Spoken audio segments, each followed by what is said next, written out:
I'm Dr. Scott Shaw, and welcome to this week's Medical Minute. While respiratory distress in the dog is scary, it can be just downright terrifying in the cat. There's nothing that sends fear down the spine of a seasoned emergency clinician like a cat in respiratory distress. They're amongst the most challenging patients that we see, and I wanted to share a few tips and tricks for figuring out what's going on with them and approaching their initial treatment.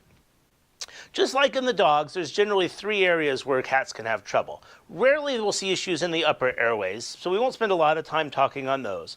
The main areas where we run into problems with cats is in their pleural space and in their lungs themselves. So let's focus on those 2 areas and how to help to differentiate them.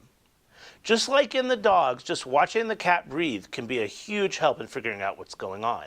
Cats get pleural space pleural space disease far more commonly than dogs do. And by watching them breathe, a lot of times animals with pleural space disease will have that paradoxical abdominal motion where their chest cavity goes out during inspiration and their abdominal cavity sucks in.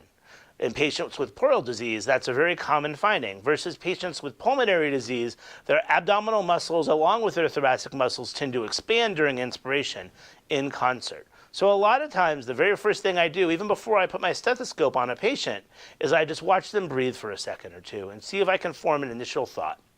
The second thing I do when confronted with a cat with respiratory distress is I try to listen to their heart. If I hear a murmur or a gallop, I'm going to assume that they have respiratory disease until proven otherwise. If I don't hear a murmur or a gallop, they may still have, I said respiratory disease, I actually meant cardiac disease there, sorry. This is what happens when you refuse to do any editing.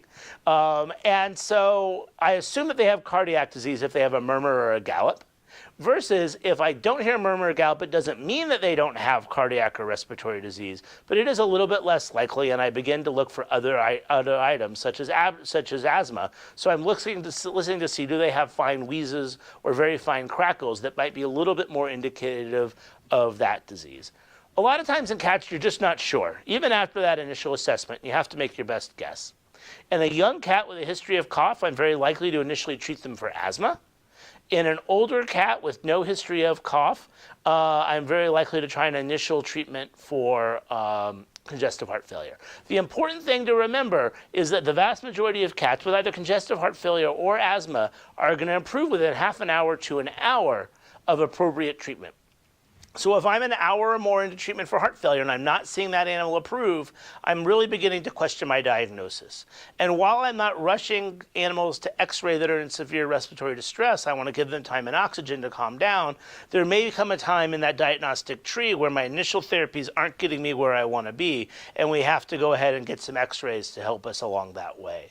So don't be afraid of cats with respiratory distress. Just be very, very thoughtful in their treatment.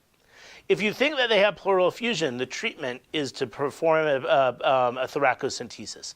A lot of people are afraid of this procedure, and this isn't a procedure you should be afraid of. And the next Medical Minute, we're going to actually talk about how to perform this procedure and why we shouldn't be afraid of performing it.